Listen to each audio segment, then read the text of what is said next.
I was still wearing the same black suit from the day before. The smell of lilies from Margaret's funeral was still in my hair. And yet, less than 24 hours after laying my mentor to rest, I was summoned to the corner office. The CEO didn't bother to sit down. His tone was colder than the marble floors beneath my shoes. "Pack your things," he said, effective immediately. No small talk, no condolences, just an order. Then he added, almost casually, "And make sure to hand over all your client files, especially the West Coast accounts." That last part made my stomach tighten, but not for the reason he thought. Because those accounts, they weren't his to take anymore. I stood there pretending to process the shock, while inside I was replaying every step I'd taken over the past 6 months. Every quiet meeting, every signature, every whispered plan Margaret and I had made before her voice was silenced. People think betrayal at work comes in big, dramatic moments. But sometimes it's just a man in a suit looking you in the eye and acting like you're disposable. And sometimes the person standing across from him has been planning her next move longer than he's been in charge. Before I tell you what happened next, where are you listening from? And let me ask, have you ever had someone underestimate you so badly they didn't see the storm coming until it was too late? Leave a comment if this brings back a memory for you. Your story might just help someone else feel a little less alone. Margaret Hale had never been the kind of boss who raised her voice, yet somehow, when she spoke, entire rooms paid attention. The first time I met her years ago, she'd walked into a tense meeting, closed a deal in 6 sentences, and left without breaking stride. To me, she wasn't just a vice president. She was proof that you could survive in a place like Harbor Point Global without losing your soul. 6 months before that awful day, she called me into her office. Her desk was unusually clear. No laptop, no piles of reports, just 2 mugs of coffee and a folder I didn't recognize. She didn't smile. "Elena," she said quietly, "they've already decided who you are, and that's a threat to them." I remember blinking at her, unsure if she was being dramatic, but then she leaned forward, and for the first time I saw real fatigue in her eyes. Not from work, but from fighting the same battles for decades. They're never going to give you the promotion you've earned, and if they think you might leave, they'll cut you off before you can. My throat felt tight. I wanted to argue to tell her she was wrong, but deep down I'd felt it too, the way meetings shifted when I spoke up, how my wins were credited to someone else, how I was always just outside the circle where decisions were made. She slid the folder toward me. "We're going to make sure you're not left with nothing when that day comes." Inside were names, clients I'd worked with for years, relationships built over late-night calls and endless flights. She tapped the list with one finger. "These people trust you, not the company. That's your leverage." I just sat there staring at her handwriting. It wasn't a plan yet, not exactly. But it was the first time I realized that in this game, survival meant thinking 3 moves ahead. I picked up the folder, and she gave me a look I'll never forget, part warning, part encouragement. "Don't wait for them to decide your future," she said. I didn't know it then, but that was the day the real story began. Margaret's plan didn't unfold in one dramatic meeting. It was a slow, careful process, like moving chess pieces when no one's watching. Every few weeks, she'd arrange a client lunch or a project check-in, and she'd invite me along. We never talked about the bigger picture in public. In fact, most of the time, the conversation stayed on safe topics: sales numbers, campaign progress, holiday schedules. But underneath, something else was happening. At each meeting, she'd find a way to introduce me as the primary point of contact. Not Elena from our team, but Elena who's been handling your account directly. The difference was subtle, but the clients noticed. And once they did, she'd quietly arrange for new paperwork, small amendments to contracts, shifting the relationship from her portfolio into mine. The first time I signed one of those forms, my hands shook just a little. It felt like crossing an invisible line, one I couldn't step back over. Margaret noticed. "Calm," she murmured under her breath. "We're not stealing. We're protecting what's yours." Over the months, we built a rhythm. Early mornings at the coffee shop before work to review the next client list. Short coded text messages. Tuesday, 4 p.m., bring the red folder. Each transfer was another brick in the wall we were building between my future and the company's control. But it wasn't without risk. One afternoon, as we left a meeting with a high-profile client, I caught sight of Bryce Carter standing in the hallway. He wasn't smiling. His eyes followed us as we walked past, and I could almost hear the unspoken question in his head, "What exactly are they up to?" I kept walking, forcing my expression into something neutral, but inside, I knew the game had just gotten more dangerous.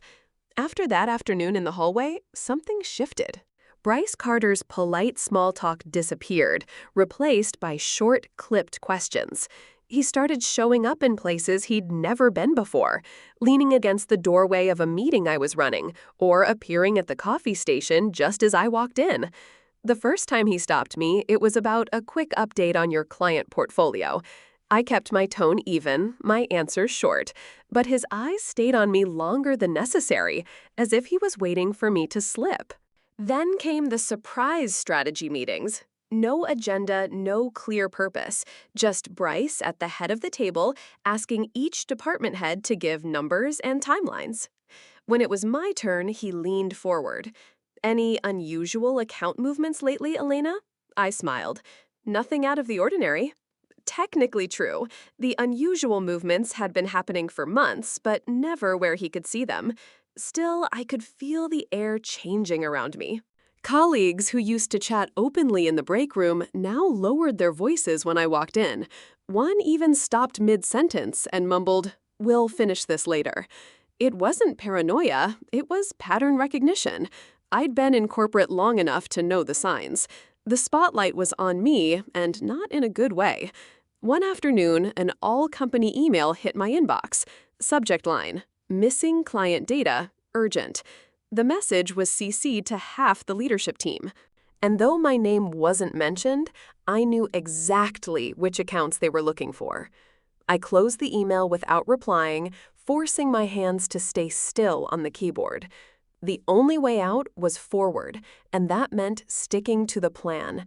The next move had to be timed perfectly.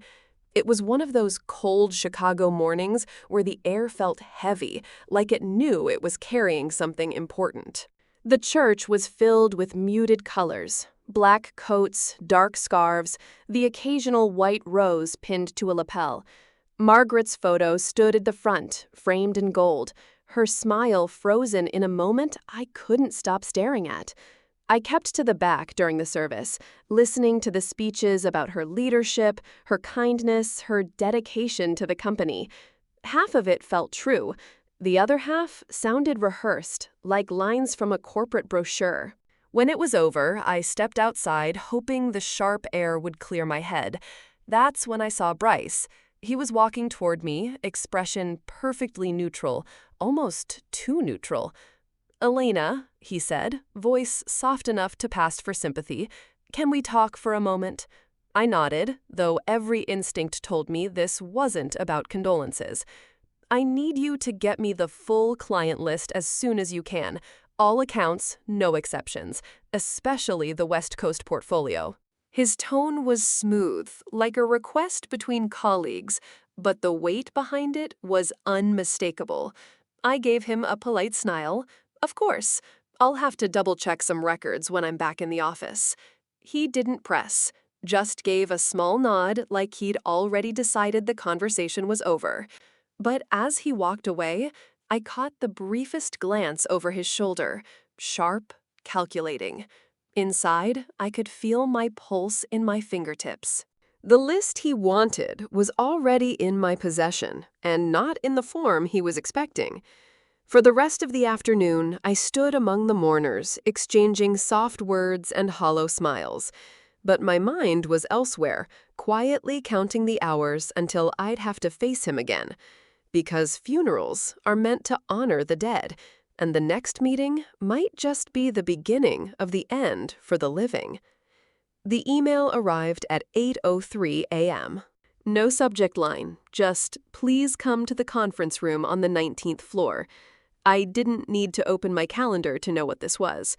The walk up there felt longer than usual. Every step echoed in the hallway, the sound swallowed by glass walls and silent offices. When I reached the door, Bryce was already inside, seated at the head of the table. A folder sat in front of him, thick, but I knew it only took one page to end a career. "Elena," he began, not even pretending to be regretful, "we've decided to make some changes. Unfortunately, your position is being eliminated, effective immediately. No mention of my years here. No acknowledgement of the accounts I'd brought in, the revenue I'd protected.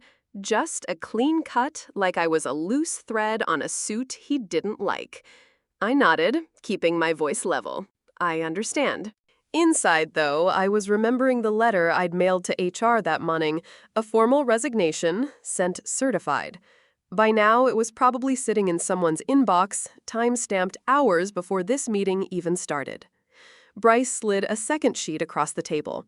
"Please sign this acknowledgement and make sure all your files are turned over by the end of the day." I picked up the pen, my hand steady. I signed without hesitation because everything he thought he was taking had already been moved beyond his reach. He looked almost pleased at how quickly it was over. I closed the folder, stood, and gathered my bag. On my way out, I met his eyes for just a moment longer than necessary. "Don't worry," I said quietly. "I'll make sure this transition is memorable." He frowned, probably unsure what I meant, and I didn't give him the chance to ask. Because the next chapter wouldn't be played out in this building, it would be written on my terms. The moment the elevator doors closed behind me, I pulled out my phone. Not to text friends or family, to send one short message. It's done. Within minutes, my attorney, Marlene Ortiz, replied, "Come by." Her office was just a few blocks from Harbor Point's glass tower, but it felt like a different world entirely.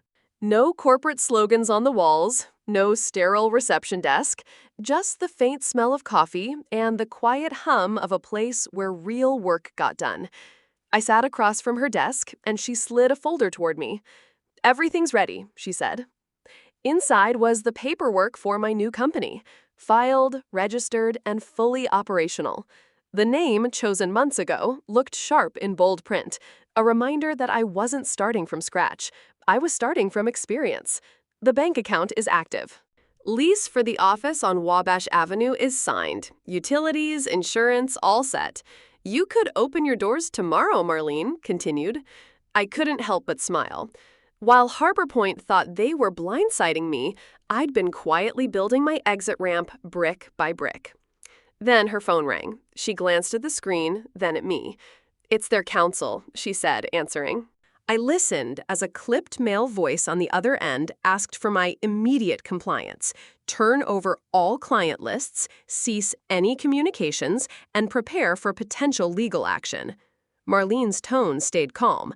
"All further contact regarding my client will go through this office. If you have concerns, put them in writing." When she hung up, the silence in the room felt different, like a door had just closed and another had opened. I left her office with the folder under my arm, the city buzzing around me. Somewhere high above in Harbor Point's boardroom, they still thought I was cornered. They didn't know I'd just stepped onto a much bigger playing field, and I was about to make my first move. It didn't take long for Harbor Point to make their move. 3 days after I walked out of their building, my phone lit up with messages from clients, all with the same subject: new offer from Harbor Point. I opened one, and there it was, bold, desperate, and underlined. A 40% discount on all services effective immediately if they stayed. No strings, no questions asked. I could almost picture Bryce in the boardroom pitching it like a masterstroke. In reality, it was a fire sale, an admission they were willing to slash their own margins just to keep me from gaining ground. For a moment, I just sat there staring at the email. A younger version of me might have panicked. 40% was a big number, and in this industry, people notice when someone's willing to cut that deep. But these weren't just names on a spreadsheet. They were people I'd built relationships with, sometimes over years, sometimes in the middle of crises. No discount could fix. So I didn't match the price. I offered something they couldn't buy at any percentage value. That week, I called every single one of them. Not to argue, not to beg, just to talk. I connected them with trusted partners, shared market insights they hadn't seen yet, and even lined up a few introductions to Edward Kane, a billionaire investor with a reputation for turning small players into industry leaders. By the end of those calls, I wasn't the one defending my position. They were. One client said, if they can knock off 40% overnight, maybe they've been overcharging us for years. The discount war fizzled before it could start. But I knew Harbor Point wasn't finished. They'd try something bigger, riskier, and I'd be ready when they did. The first yes came from Zara Carroll. They'd been a tricky account to win in the past, big enough to have options, cautious enough to never rush a decision. But when I sat down with their CEO over coffee, she didn't ask about prices. She asked about trust. By the time we stood up, we'd signed a 2-year contract. A few days later, WDE Logistics called. They'd received Harbor Point's discount email too, but their COO told me bluntly, "We've worked with you through 2 market crashes. A price cut isn't loyalty." We moved their entire portfolio over to my company in one clean sweep. Then came Lark Enterprises. Their invitation to speak at their international summit wasn't just flattering, it was strategic. One keynote address meant my name on a program shared with hundreds of potential clients. It was visibility Harbor Point couldn't buy back. Each win was more than a contract. It was a crack in the wall Harbor Point had built around their empire. And every time a deal closed, I could feel their grip loosening. Still, I didn't celebrate out loud. On paper, these were small victories, but I knew better. In business, momentum is everything, and mine was building faster than they could react.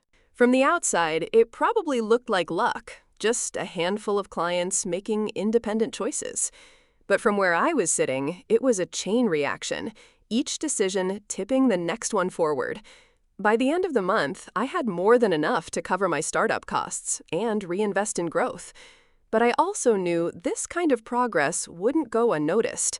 Somewhere in Harbor Point's boardroom, Bryce was looking at the same numbers I was and realizing he was running out of time.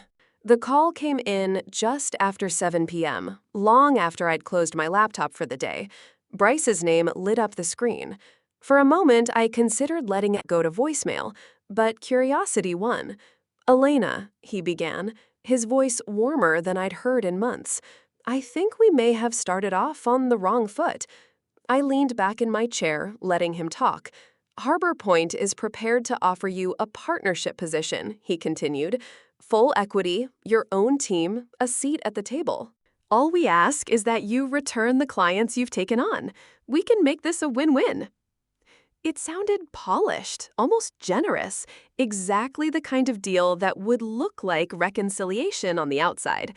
But to me, it reeked of desperation. A company at the top of its game doesn't offer a former employee a share of the business they just pushed out. I kept my tone neutral. "That's a big change from the last time we spoke." Bryce chuckled like we were sharing some private joke. "Well, times change. Let's say you have 48 hours to think it over. After that, the offer expires." 48 hours, I repeated.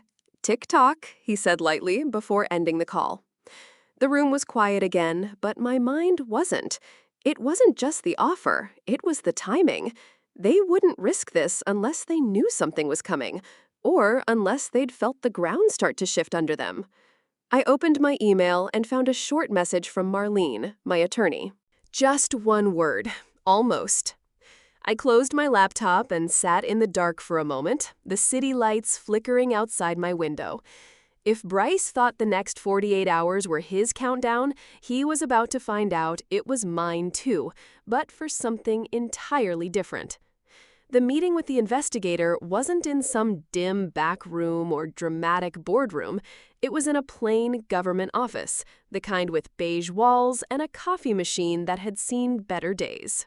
But the moment I walked in, I knew this was where the real shift in power would happen. I set the folder on the table. It was the same one Margaret had handed me months ago, but now it was thicker, stuffed with contracts, invoices, internal memos, and a trail of financial statements that told a story Harbor Point never wanted told. The investigator, a calm man in his 50s, flipped through the first few pages, his eyebrows tightening almost immediately. "You're saying this pattern has been going on for years?" he asked. "Yes," I said simply, "and it's still happening. The documentation speaks for itself. We weren't page by page connecting dots that led straight to the top. Every shady transaction, every inflated invoice, every account quietly moved to hide losses, it was all there." By the time we finished, he didn't have to say much. The look he gave me was enough. This was serious. I left the building without looking back. 2 hours later, the first news alert hit my phone. SEC launches investigation into Harbor Point Global. An hour after that, another stock plunges 22%, trading halted. By evening, my inbox was flooded, some with congratulations, others with stunned questions. The biggest surprise came from a client who had once been on the fence. "Looks like you picked the right time to leave. Let's talk tomorrow." Somewhere in that glass tower, Bryce was watching the empire he'd tried to protect crumble in real time. And I had the satisfaction of knowing my fingerprints were on the first crack in the foundation.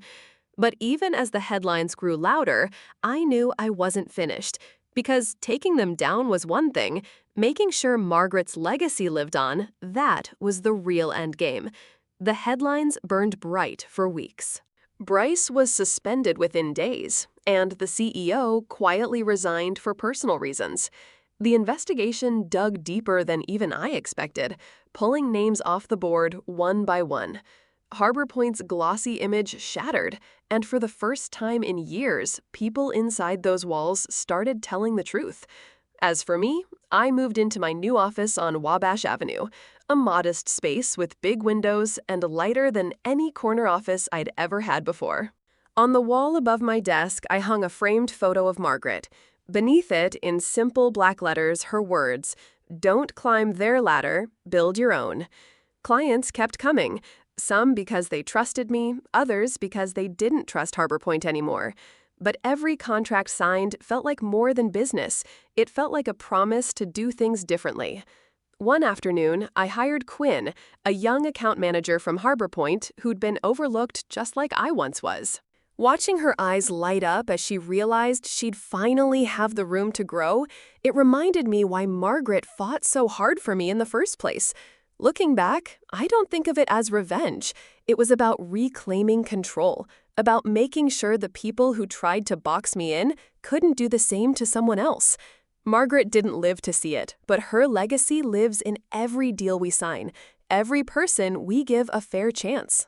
Because at the end of the day, power isn't just about winning. It's about what you build when you finally have it. If you were in my position, would you have walked away quietly or built something of your own?